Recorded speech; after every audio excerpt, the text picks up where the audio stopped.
Hey, hey, hey, hey, hey! How are you, Kwamara? I Well, am well, wonderful, well. Bernie. Yes, ladies and gentlemen, I just love it's my great pleasure to introduce you to Kwamara, the founder of Black Women Matter. Now, Yes. Kwamara, a lot of people find me online, but I found you, Kwamara. You Yes. did. You've Yes. You been reached out to doing me. And it feels so good to know that, a lot of times, and I'm sure you can relate to this, Bernie, you're on the ground, you're doing work, and you just don't know who's watching and what kind of impact you're really having. And so when you reached out to me, I was like, oh, I was floored, really, so honored. And so thank you so much for this opportunity. Yes, but that's what I tell people all the time. You've got to show up every time and you've got to put out there what you're doing because when people bump into you online, they want to be able to understand what does she really stand for? Does anything that this lady does resonate with me? Can we do life or business together? Because that's why we are all on social media. We're looking for people who are like-minded, who can carry on our vision. Now, I have had some incredible things happen recently, and you so kindly backstage just now we were talking, and you asked me about it. But then, as a result of that, I got to find out that you have some stuff going on. So I'm going to just spotlight. You tell me about what's coming up for you now, Kwamara. Yeah, there's lots of amazing things that are going on, but one that I'm so proud of and I'm feeling so impactful about is that we are launching our first what we're calling our Friends and Family Fund. It will be launching on October 15th. We've already confirmed the portfolio of 10 organizations. That's 5 startups and 5 nonprofit organizations. Anyone who knows me knows that I 100% believe in philanthropic work. So this is really exciting on multiple levels. We know that oftentimes when you're an entrepreneur, getting that first infusion of cash is Yes. difficult. In fact, I just read an article that, especially as it comes to Black women entrepreneurs, are often dipping into their savings, their 401k to start their businesses more so than any other type of entrepreneur. And You know, so, honestly, that's interesting you're saying that about the United States because that's one of the things that has been highlighted for us here in the United Kingdom. The Alison Rose Review, I don't know if you know about the CEO of NatWest, one of our major banks here. She was commissioned by the Welsh government, to do a review on entrepreneurship and in particular as it relates to women. And that is one of the things that was discovered how difficult it is for us to get funding here, despite the fact that it is already established fact. They do know, yes, they've written it, so it's a fact that if women were to launch businesses, female founders were to launch at the same pace of men, up to 250 billion pounds would be a value be injected in the UK economy. So not a small amount. So tell me, I really want to hear more about what you got to say about uh, you know uh, entrepreneurship, women, and funding, and the difficulties that you have over in the United States. yeah, and I think we're seeing that just generally speaking worldwide. So it's good to see that you can see that mirroring, not good, but you can see that the problems are things Yeah. that we can solve across the globe. So it's not just isolated in the United States, it's not just isolated in the United Kingdom. And to your point about things being factual, it is also factual that women founded businesses do a 3 times return on investment than their male counterparts, which means that there are actually really solid investment opportunities when women are in lead in those businesses, right? And so it actually doesn't make sense when you look at the numbers as to why women are struggling to get investor dollars, grant dollars, funding, etc. So we are really trying to change that here at Black Women Matter, especially with our Family and Friends Fund.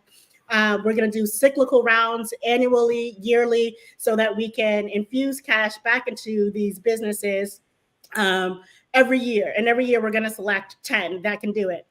Yeah, The so hang fund, on. So I want to before we go any further, let's just acknowledge a man, Jamal Brown. Thank you, Jamal. Peace and blessings to you. And those of you who are listening, please drop in the chat. We're not just talking to each other. We want to talk with you. that's right. Introduce topics. Let's talk. Let's talk. Thank you for shouting out, Jamal. So Jamal. yes. Say So, Jamal. yes, awesome. So to continue now, come on, Kamara. Yeah, so I mean that's the importance. That's one aspect that's really important to the fund is to help folks with that But where initial does the money come from? seed of funding. So now let's talk about where the money comes from. I'm glad that you asked. It is actually a crowd fund investment platform. And so the other piece, especially here in the United States around wealth building, are figuring out ways that you can invest in businesses. You've heard about venture capitalism, you've heard about hedge funds.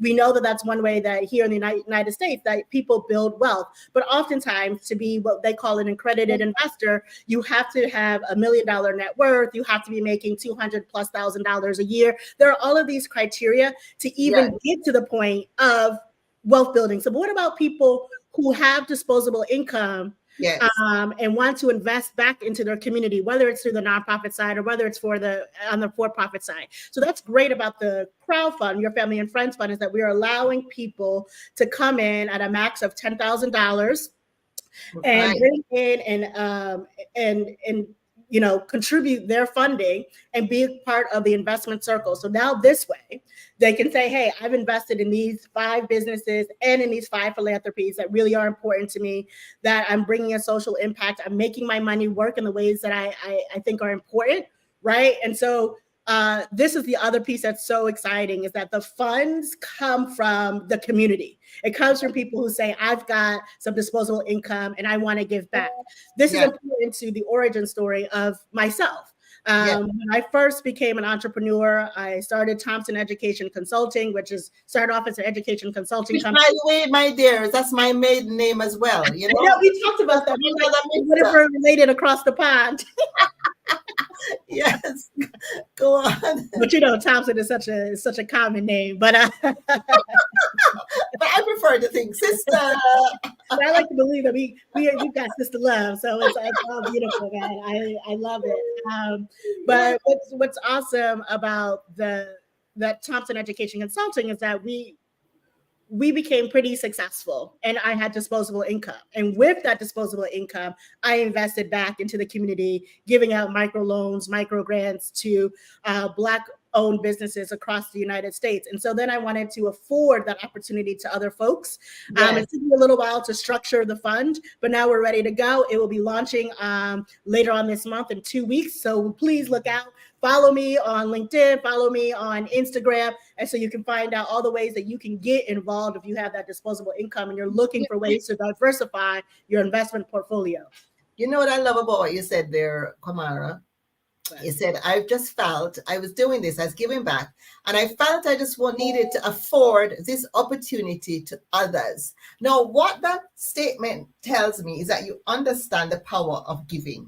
You understand the opportunity and the blessing that lies in being the one that provides that investment, that supports that business. And so, that resonates with me 100% because I am about understanding that, yes, we might be doing things, but we might be great doing things, but we are powerful when we are bringing others and we are empowering and ennobling others, not just going for ourselves. So I love that and that platform. But, I want to kind of just take us back, Kamara, because people don't know about you and even why it is that your business is called I am a Black woman matter, and your mantra is I'm a Black woman, yes, I matter. So give me a little bit about you, because I'm one of those people I have actually confessed that growing up in the Caribbean, I didn't really even understand the struggles of what happened with my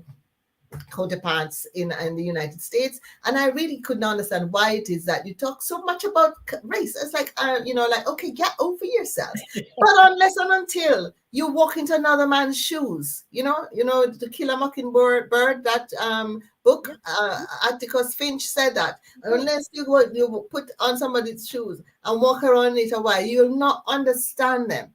So tell me, why Kamara? Because I see that you're a woman that has accomplished a lot, but I see a sweet, gentle spirit in you. Yet your what you're saying is so strong, is so powerful, and so forceful. So tell us about that. Yeah, I mean, I think there's a couple of things. So obviously the statement, I'm a Black woman, yes, I matter, is factual. right? I am a Black woman and I matter as a human being. Mm. The reason why the statement is so powerful is because it's simple and it's true. And there's nothing you can say that's not incorrect about that. You cannot argue with me about whether or not I matter as a human being. But the reason I make this statement is, especially here in the United States, is that Black women are oftentimes invisible. And our lives as Black people, period, also always comes secondary to our white counterparts. And we see that in so many different ways. We see that in the judicial system. We see that in the educational system. We see that in the opportunities that are afforded to us. We see that in the ways that children are given grace. So for example, when I spent a lot of time in education, I used to be a high school English teacher for 10 years. So I know a lot about the work of education, the adultification of Black youth in particular. So if we talk about that, for example, our children are not allowed to have a childhood. What does that mean? It means that like at ages 5, I've seen this at ages 5, a 5-year-old will have a little normal tantrum as 5-year-olds do. When it's a white child, oh, okay, we understand kids will be kids, let's give them a timeout. Oftentimes when it's a Black child, especially in pre-K, you will see actual news articles of those children being handcuffed by police officers. It's the adultification of that child. How are you afraid of a 5-year-old? And if you are afraid of a 5-year-old Black child, why are you there in the classroom teaching them? How can you educate someone that you're afraid of? These are the things that, we are unaware of. I did not know that. And I think I know a lot of things that go on in the United States. These things do not happen here. And knock wood, and I hope it doesn't start happening, because we are, I believe, on the path to making it better, not to watch it go worse. Because there's so many of us that are getting involved in this, and there's so much support. I can speak for Wales, I can speak for the United Kingdom in general, but not with that much, credibility, the credibility that I can speak of Wales, which is where I live. And I know that in the same country, Wales, we have bias, we have racism and so on. However, we have an even stronger, I believe, at this moment, which is why we are grasping it, which is why the diversity conference, and there are so many other communities and other organizations that have gone ahead of me that have been doing the work, and we are now taking advantage of the fact that people really want to see the change happen. So that's not happening here.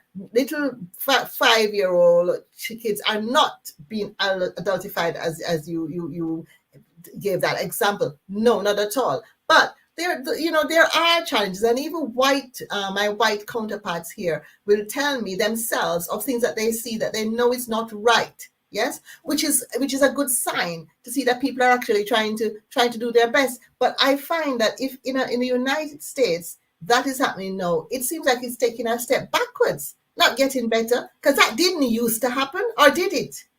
Well, I think it did, but I think that social media, which is why technology is so important. I am also spending part of this time this week at a global conference that's happening in Fort Lauderdale, and there are representation from every single continent across the globe there about how we can come together as an entire global ecosystem to make everyone's life on Earth better, period.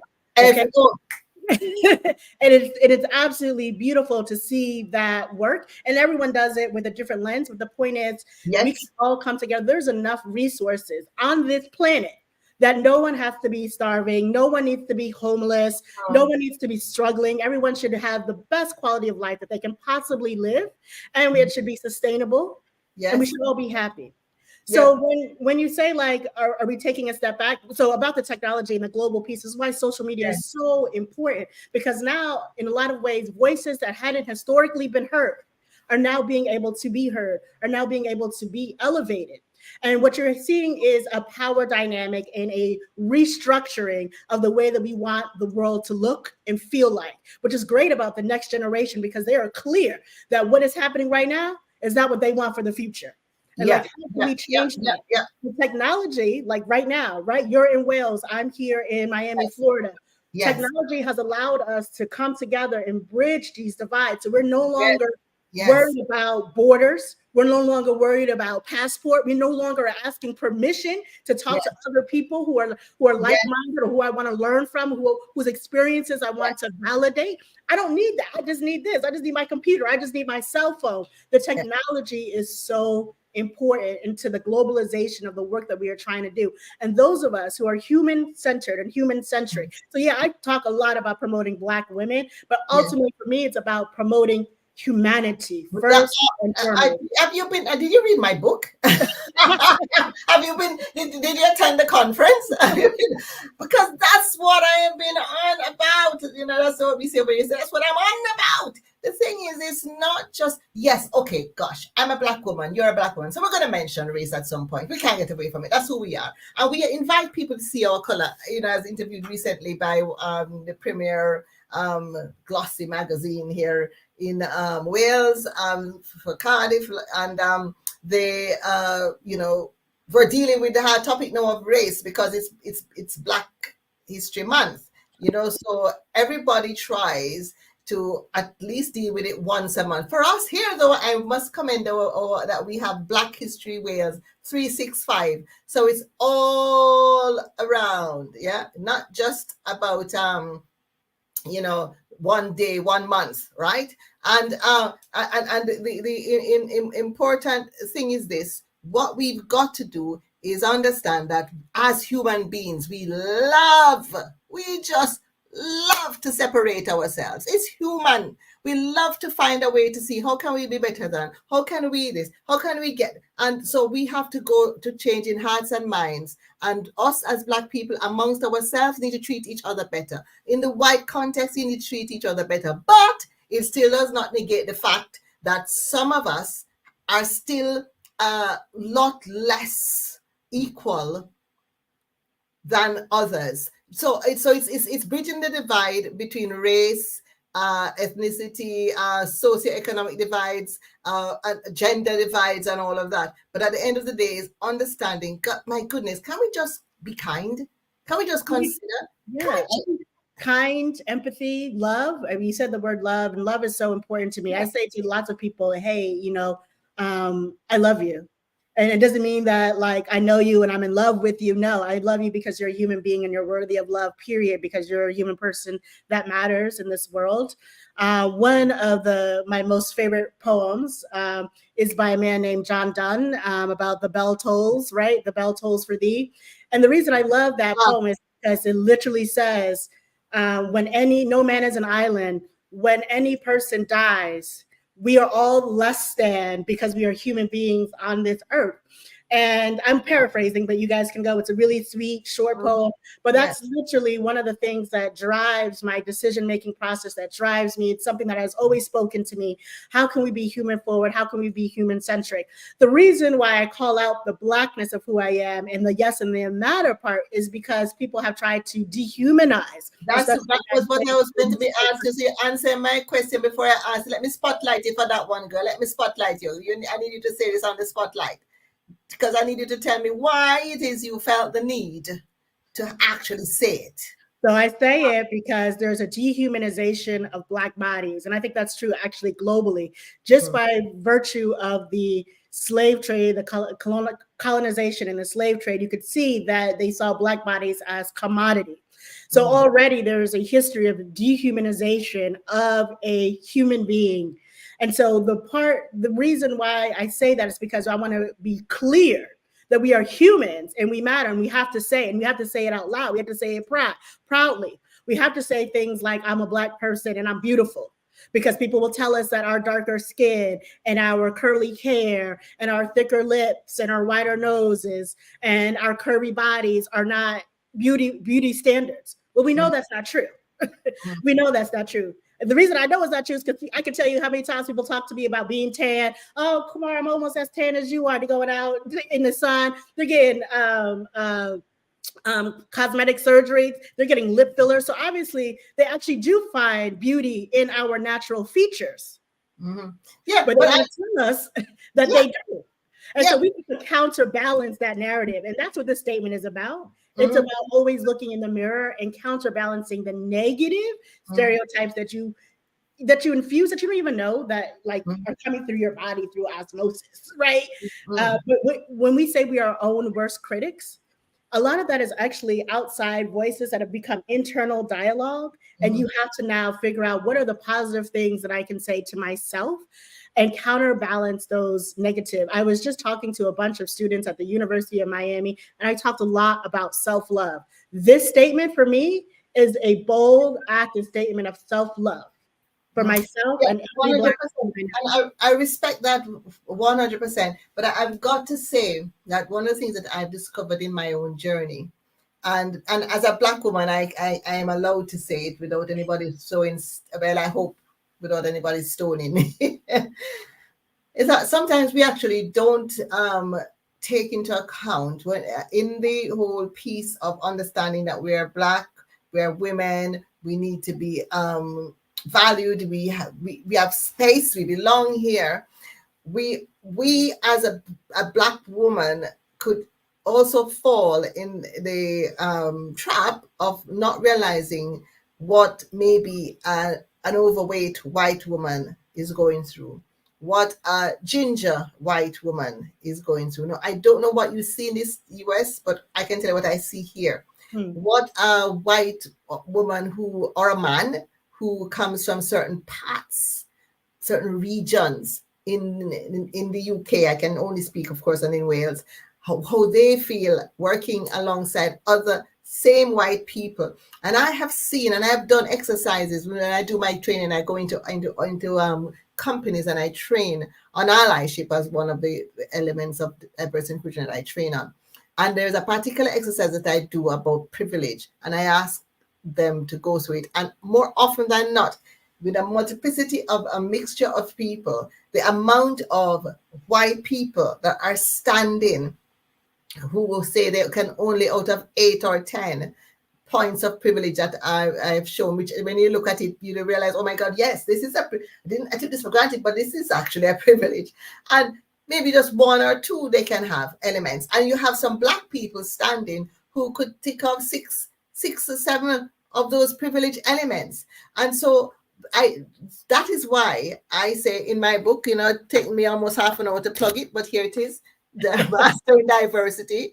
Yeah, we go together, not at all. I am not ashamed. I unashamedly plug it. Why? Because it has truths, it has facts, it has things that can help us to heal, extend our way of thinking, change our mindsets, and bring us together, right? As humans and as people that work together. And the truth of the matter is, Kamara, I know that there is a reason people say, why is she on about I'm a Black woman, she matters? What, don't white people matter? Yes. But every one of us is here with a mission and a message. And your mission and your message is no less important than my mission and my message is more about listening. It's a human thing here, right? Don't forget these ones. Don't forget these men. Don't forget these whatever. I believe that that's my mission because that's to do with how I was brought up. How I was brought up and what was my challenge when I was growing up. I didn't have the black-white thing. I had more of the status thing. And I was the person who wanted to go, I would just achieve everything because I was insecure. I didn't think I would be heard because of my family dynamic. I wasn't heard as a child. And I grew up thinking, well, if I were to just be best, I'll be heard, and seen. So my thing was to step on everybody's head and leave them in my dust until I got my own leveling experience. You can watch my TED Talk, you'll find out about that. And so I learned, my journey took me to learning other people matter, looking at all various things and to work in that realm to bring people together. So we each have our mission. And so I'm not going to say, why is Kamara on about? And I'm not, no, we need to have all the voices because all the voices matter. Yes, that's true. Right. So my statement doesn't negate anybody's humanity. And that's the point. I want to be clear that like that statement doesn't negate anybody else's humanity. And that's the point. And to your point, there are many people. I wear this shirt around. There are definitely 100% people who are, what do you mean? What does your shirt mean? And I'm like, and I make them read it. And I say, am I a Black woman? And they'll say yes. And then I say, do you think I matter? They're like, yes. So I'm like, okay, so now talk to me again. What's your issue with the statement? And then they have nothing to say because But also here in the US, it is inherent that certain people matter and certain people don't, which is why you don't actually have to say it, because it is inherent as the norm. It is the norm that is the case. Now, to your point, we're talking a lot about intersectionality. There are obviously those that are on a privileged spectrum. Yes. Some people who are more privileged than others. You've got socioeconomic, you've got the educational side, you've got whose norms are decided in values in society, who sex is, so you can think about the LGBTQIA community. So there obviously a spectrum of privilege and intersectionality that we are talking about. And I can't speak to everyone's journey. What I can speak to knowledgeably is about the Black woman journey. And so therefore, that's what I'm talking about. But that doesn't mean that Kwamara doesn't have friends across economic, socioeconomic, ethnic, racial, etc. lines. We are always about creating economic ecosystems of collaboration and empowerment. And so we do that with anyone who wants to be a true, and this is the most important piece, a true ally. And people are like, what does true allyship mean? Well, to me, allyship is an action. Let me spotlight you to tell them that one. Come on, hang on. Go. Well, to me, allyship is an action. What are you actually doing to show that you're an ally? And I don't mean like you're going back into society and you're like, I am Captain Save. You're like, you've got a great white savior complex. That's not helpful. We're talking about what do you actually do? Are you listening to the community and trying to figure out, can I use my privilege in a way to swing back to folks? I'm a privileged Black woman. Let me be clear. Like I grew up, in private school. I grew up going to some of the best colleges. My network, my family network is one that is intact. My parents are still married. They've laid an amazing foundation. I am close to so many of my family members across the United States. I see them a lot. We talk, we're in group chats. I understand that even from a foundational perspective, I have a lot of privilege. But what do I do with that privilege? I take that privilege and I give and I open up my resources to folks who don't know what that looks like, feels like, sounds like, so they can think about what can they do as they're thinking about building their own foundations, whether that foundation is a family foundation, whether it's a financial, spiritual, wealth, emotional. So what does allyship actually look like? And you can't declare yourself an ally. Let me be clear. Someone should declare it for this person. I would tell you, this person right here, he or she does X, Y, Z. That person is an ally. Listen, man, 100%, Kwamara, because it has been proven. The statistics reports are there to prove it, and it happens every time. Your people are saying, "Oh, I've been a good ally. I am to Latin American people. I'm a good ally to Black people. I'm being a good ally to the people from certain things." And then the people that are saying they're a good ally to are saying, well, yeah, who are you? I'm sorry. What are you doing? When was the last time you actually spoke to us and asked us what we thought about something? When was the last time you actually tried to encourage us, advocate for us to get certain positions? When was the last time you took some time to educate yourselves on what matters to us and what makes us feel better, what makes us feel like absolutely rubbish? When was the last time you called out an injustice when you saw it against us? Ally? Exactly. And then you start to see, where is allyship real? Because if it affects you in a certain way, so let's do the example of being at work and you see something that was a microaggression, for example, and man, that was like awful. I really should have stood up. I really should have said X, Y, Z. But you were afraid to lose your job, or you were afraid to lose your standing, or you were afraid to do X, Y, Z.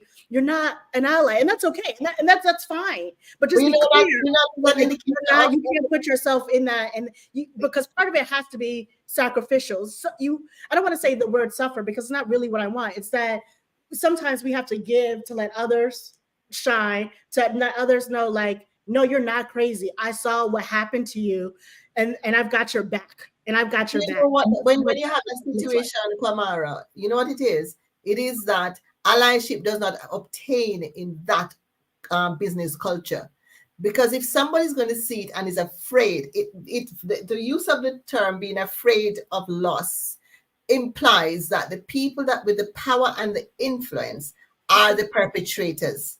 And so the people with the power and in the influence will punish the person who tries to call them to account. So there, if you're in a work situation where you feel afraid to point something out, it's telling you that allyship does not rule in that organization. It means that the organization is in trouble.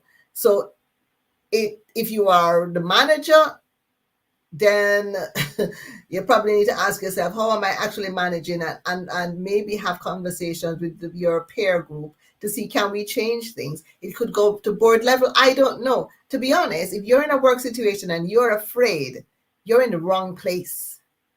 You've got to find a way. There must be a way in workplaces that you can have 360 feedback. There must be a way. And I know that there are here in the United Kingdom, there's legislation that there's certain things that need to happen. I know some people also just put together the policies and shove them in their drawers. But I must say that I have been and continue to be asked to go in and help to support, to get fair work culture to start, to maintain, and to be monitored in organizations. But we have a far way to go. But one of the reasons I invited you on to this LinkedIn Live, Kwamara, was that I could see that you were somebody who could actually answer the questions that you're answering quite effectively, because a lot of people don't want to talk about Black women matter, Black lives matter. They don't want to hear about it. They assume that anybody who has that kind of mantra is a warrior, is a keyboard warrior, or you know what I mean. They have no real rhyme or reason to what they are talking about. And I knew that you could come on this platform, because I'm not one who likes to come on and I don't beat anybody over the head. My policy is, one of my good friends, Cody Gapare, which you will meet. She's fantastic. Her stock phrase is, get off the pulpit and pull up a chair. I love it. Conversations, get off the soapbox, pull up a chair, right? So I knew you would, that's who you are. And I really believe, and I hope that those who might be watching now, those who are watching afterwards, realize that yes, it might seem in your face, but sometimes you've got to say it. It's not because you're trying to pick a fight. It's actually because you want to create change and you want to be heard and you want to help and educate people as to the reason that some of us still have to say, I am a Black woman and yes, I matter. Yeah, and I love what your friend said, get off the pulpit and put up a chair. That's literally what has made my business successful, has helped me to create high productive teams and help other organizations create high productive teams. I've actually won national awards for the effectiveness of what my team can accomplish and like how great they feel within the culture. And that's because I believe in shared leadership. Like, I'm the founder, I'm manager, I'm director, I'm this, I'm that, whatever. That's a title related to like my salary and how much money I whatever. But in terms of the day to day, it actually doesn't mean anything. I hate even saying like my employees, like I'm like my colleague, my coworker, my person who works with me. Like, I don't even like to it feels disingenuous to say those things, right? Like, we are working together in service. And title really doesn't mean much to me. I really 100% believe in shared leadership. I'm often asked, what does it mean to be a leader? And I tell people all the time, everybody's a leader. You lead your own life. If life is just happening to you, I need you to pause and figure out how you can start being the leader of your life. We all have the ability to lead our life. And I'm talking about even children. Children decide, I have a niece and nephew who are 4 and going on 6 years old. And I've been fascinated watching them grow and decide like who their personalities are, what it is they want, what it is they like, what they want to wear. I mean, they're making decisions to say, this is how I'm going to present into the world. So innately, we were born as human beings to be leaders of who we are. Exactly. First of all, you've got to know who you are. Unless you know who you are, understand truly who you are, then you will not be able to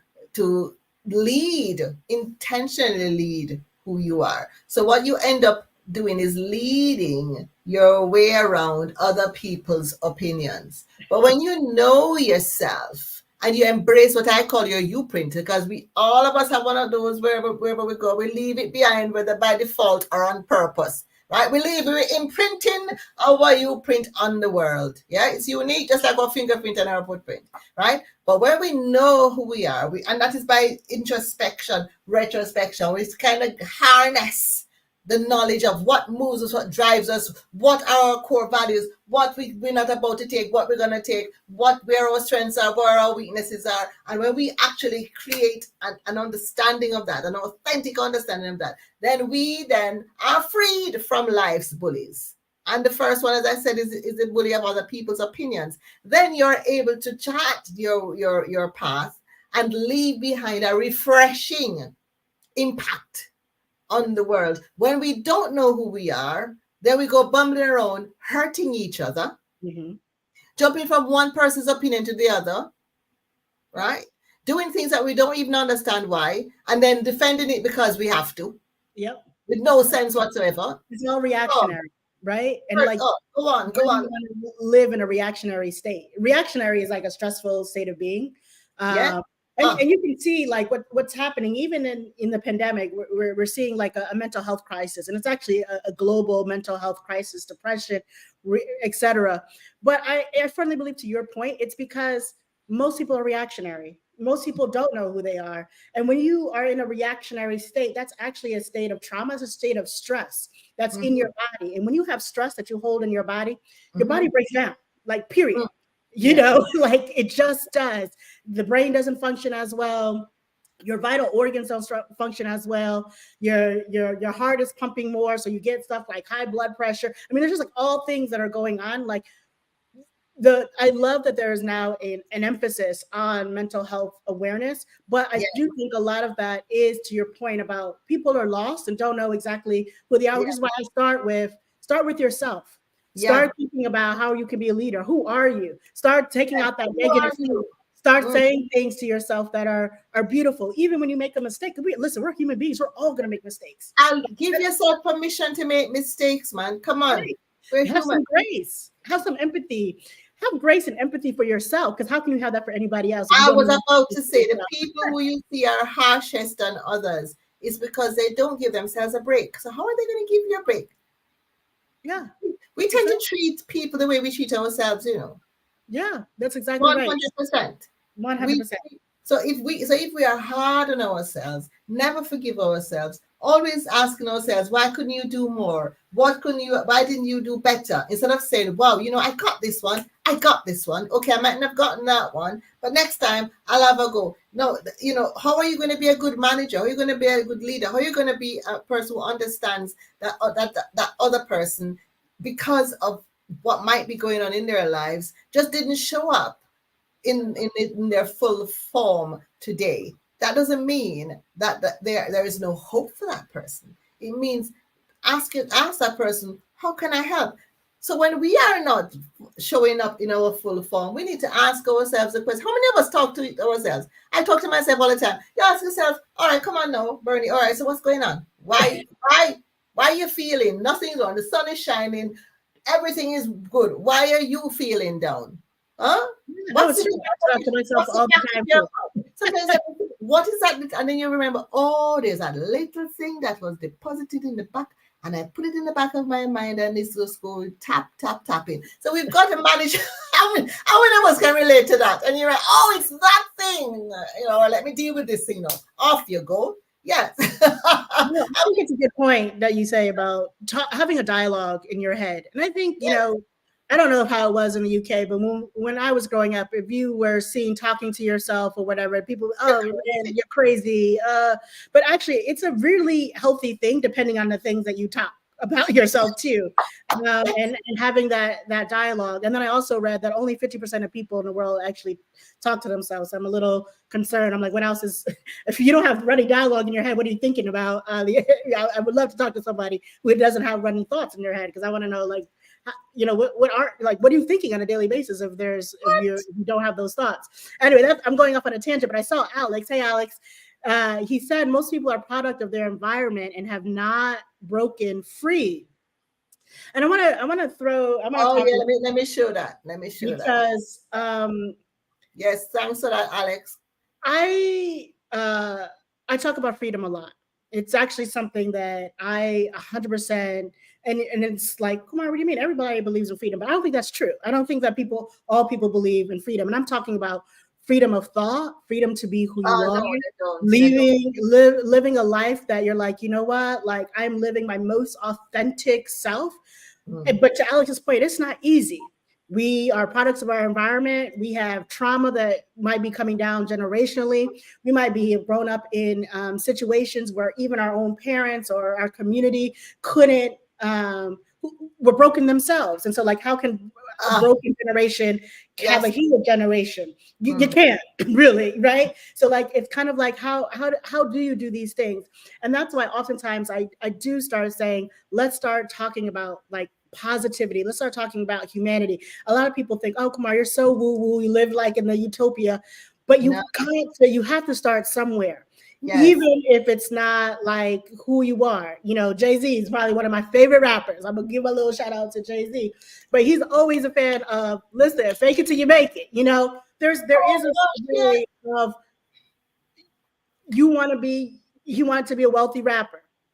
So back in the day, he pretended that he was a wealthy rapper. Then he started his business, and then blah blah blah. And now you can see how it's manifested to who he is today. Fake it till you make it, Kamara. It's simply talking about it's positive affirmations. It's positive, right?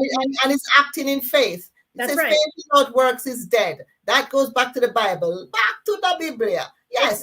So what does faith without works mean? It means. Faith with works means you act as if the thing you're asking for is there. That's fake it if you make it. Till you make it. Exactly. Fake it till you make it. That's what you do. You walk in the purpose that you know that you were brought into. And if you can't figure out what that purpose is, start journaling, start quieting media, turn off the TV and start thinking about what it is that I am brought here on this earth for. Alex, what do you mean by genetics and geography? You wanna expand on that? I will listen a little bit more about. I saw that comment. I was like, I wonder what he's reacting to. But but you know, to his point, I'm sure that's about like, you know, a little bit about the genetics that you have. Are you prone to disposition? Geography could be just any sort of like the community. It can be based off of socioeconomic, and literally could be geography. The difference between being in the United States versus being on the African continent or in the UK or in the Caribbean. You know, I have a lot of friends who are immigrants, first generation immigrants, who basically were like, I've never had to think about what it meant to be Black because I came from countries where everyone was Black. Yeah. Now, they also might have come from countries that had a lot of socioeconomic, to your point, class, status, etc. That's a problem. Yeah. But so like they never had to say things like my Black is beautiful because they just knew that it was, because they were surrounded by Blackness, beauty, and that was a beautiful standard. But here in the US, we were not. We're the minority, right? Like we didn't see that as our. That's what I didn't understand, Kamara. When I was growing up in the Caribbean, and you know, for me, it was like par for the course. The diversity was par for the course. My teachers would come to school, one with an Indian sari because she's coming straight out of India, another one in an African dress, the other one with every Syrian, everybody. Even in my class, we had proper Chinese from China. I don't know how I was so lucky to be such a diverse. I think God was preparing me for all of what I'm doing now. Honestly, diversity was par for the course. So I didn't even think about it. Color, we didn't even think about it. As you say, it was more like socioeconomic. Okay, if your parents were this and you had so much money, then you will have the divide. If you're pretty, if you know those do they do that. That is why I say as well, humans, you're going to try to divide one way or the other.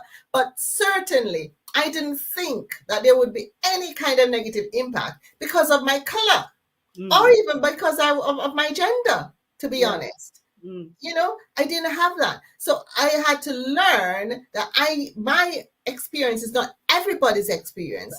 And so I cannot just dismiss other people's points of view and attitudes, and even the bad attitudes, you know, as a matter of course, and just say, oh, away with you. I have to try to understand Why? What caused that? And how can I help to be a part of helping you to see differently? And to see different. And so that's why, so Black Women Matter is a global movement because we are not a monolith. We all have different journeys and experiences that we had that make up the African diaspora, which is beautiful. Yes. Right. To me, diversity is gorgeous. Diversity of thought, diversity of spirit, of mind, of skin color, of features, of hair texture. All of it is so beautiful. I mean, when I look in my family from, we have all different types, and I think this is true for most Black folk. We have so many different shades that are represented in our families, and it's just like a beautiful rainbow. It's like, oh my God, look at all these beautiful hues that we have. And so there is, so when Black Women Matter formed, obviously I was bringing it from a US perspective, but because of the power of the internet, I started making a lot of friends in the global diasporic. They were like, we also have issues that we would like to talk about from our point of view. And so we started coming together and having global conversations. What are the things that are kind of like the same type of experiences? And what are the things that are different that we can learn from each other?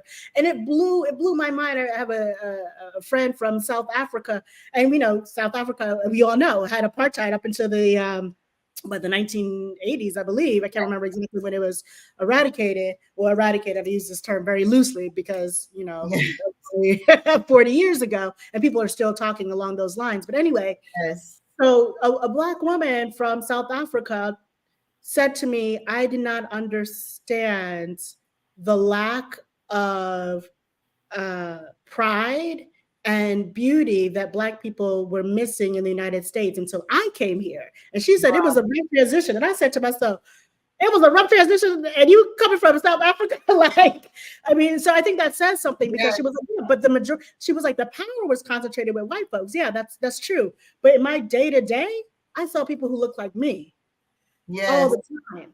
And that just that subliminal message. Yes. Powerful. And that's why in the United States, we have to make statements, bold statements, so that we can say to each other, we see each other. We need to see each other so that we can understand the beauty of who we are. We understand the beauty of everybody else because everybody else has been thrown in our face. Now we need to find that internal beauty, that internal strength, that internal positivity. And so that's what really the work of Black Women Matter is about. Absolutely. And I was in one of my recent interviews, I actually spoke about the whole matter of those people who, trying to be kind, will say to me, oh, I don't see color. Like, when you see me and you don't see color, you don't see me. Then you don't see the beauty of my skin. You don't see me.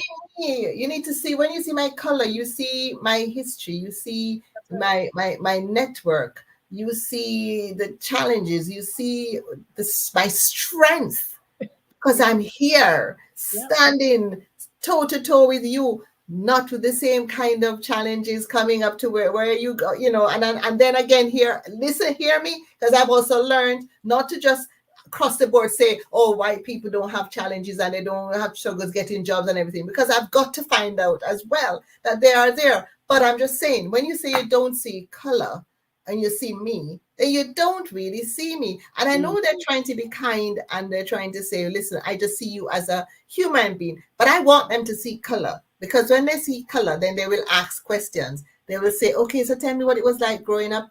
Tell me what it was like with this. What are your challenges? We can really start talking woman to woman. When you see my color, right, and we connect on the fact that you see my color and say, I see yours, then we can become two women talking. Because we know see each other. We see each other because we know we're two women talking now. What's your female experience there as the Black woman? What's yours as a white woman? We now become, but unless and until you see each other's colors and differences, we really can't then connect. That's my feeling. And also, to be honest, I think there's a subliminal message there.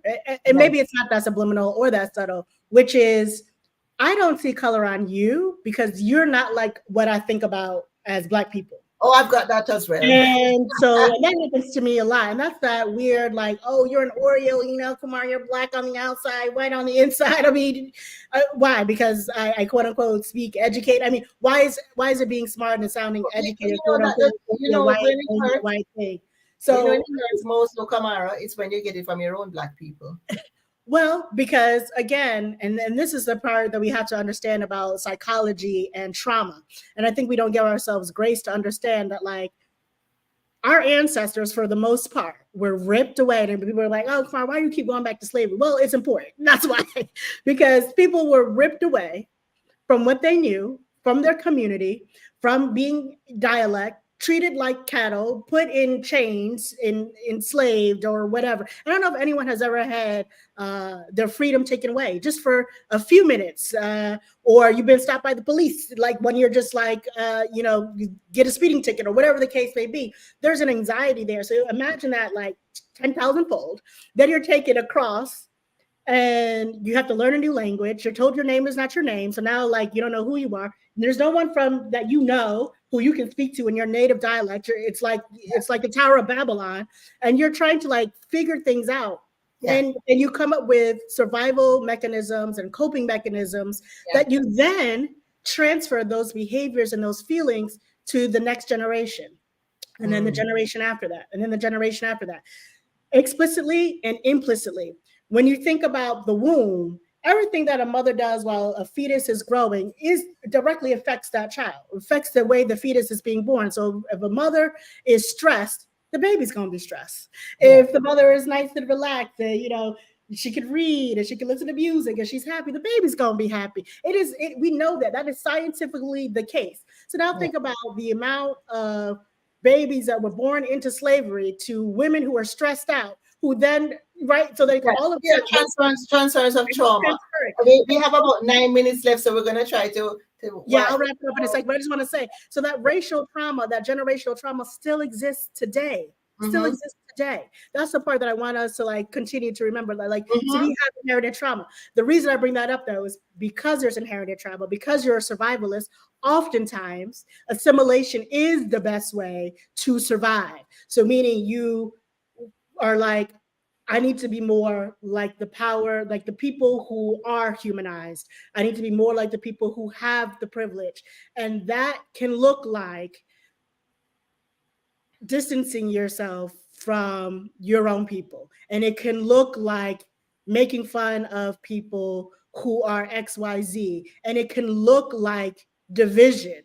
But it is a survival mechanism that has been passed down. And what we have to do is change things so that we understand the beauty of who we are. So anyway, I'll just say that. But that's why you have division so oftentimes one of the reasons why you have division so oftentimes within our community.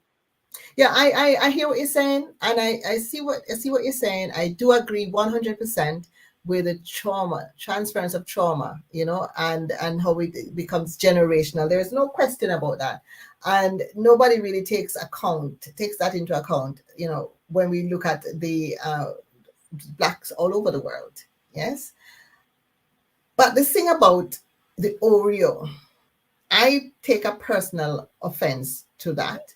And I also think that this Oreo labeling is not really given to people because they necessarily try to mimic the civilized or mimic the whites. I think what it does is the ones who see it as being Oreo are the ones who are insulting our race more than anyone else.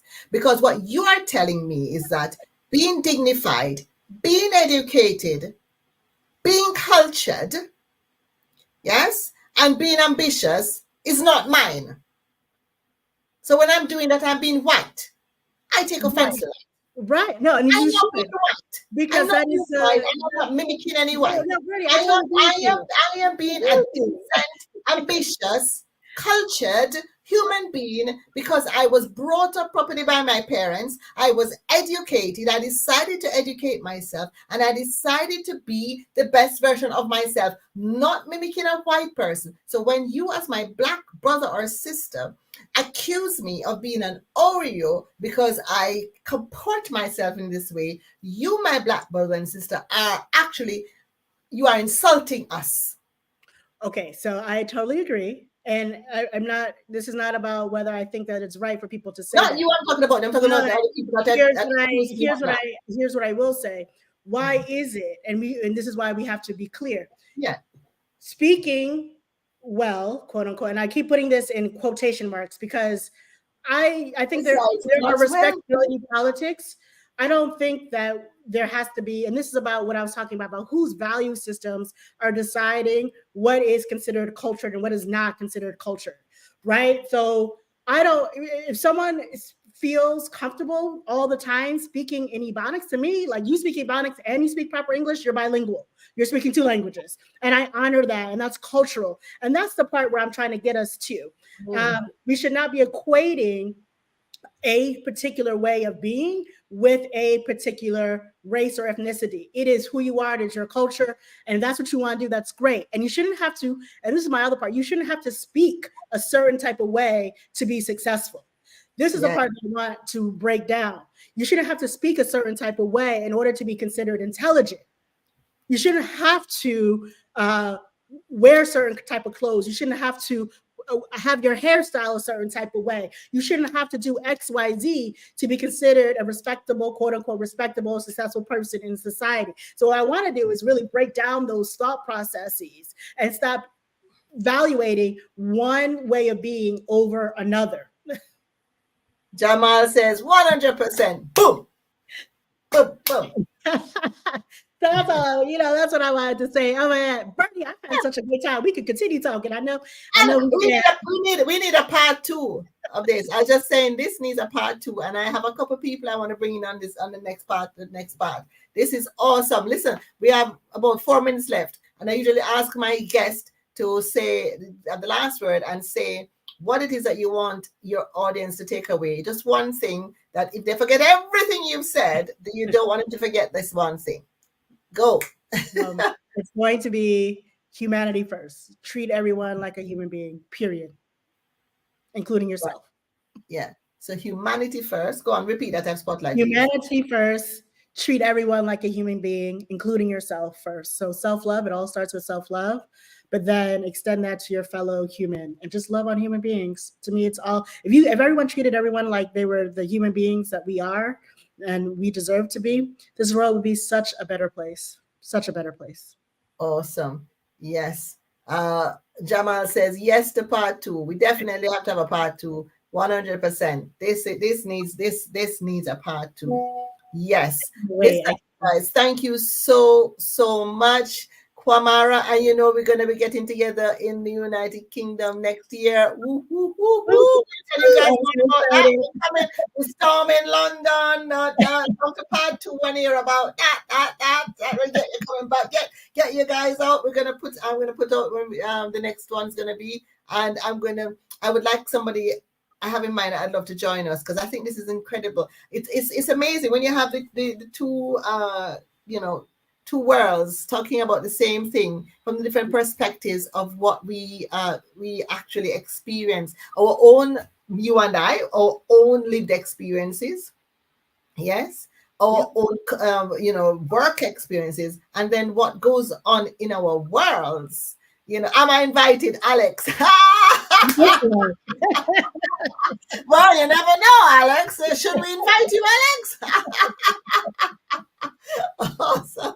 Absolutely, you are. Yeah, no, absolutely. Yeah. So thank you so much, guys. And it's all about mastering diversity, and essentially it's mastering change. An important change is the change of the mind. Yes. It's not my phrase, but it says the mind of man, once expanded, will not assume its original position. So we are in the mind expansion business. We're in changing hearts and minds. We are in doing our bit. Yes. In our space, in our time. That's all we can do, because we are Black women and we matter. I love it, Bernie. Oh my God, this has been beautiful. I can't wait till next time. And we are going to tear London up next year.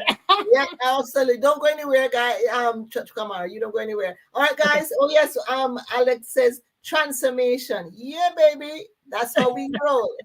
All about transformation, mind expansion. We doing it. Awesome. See you soon.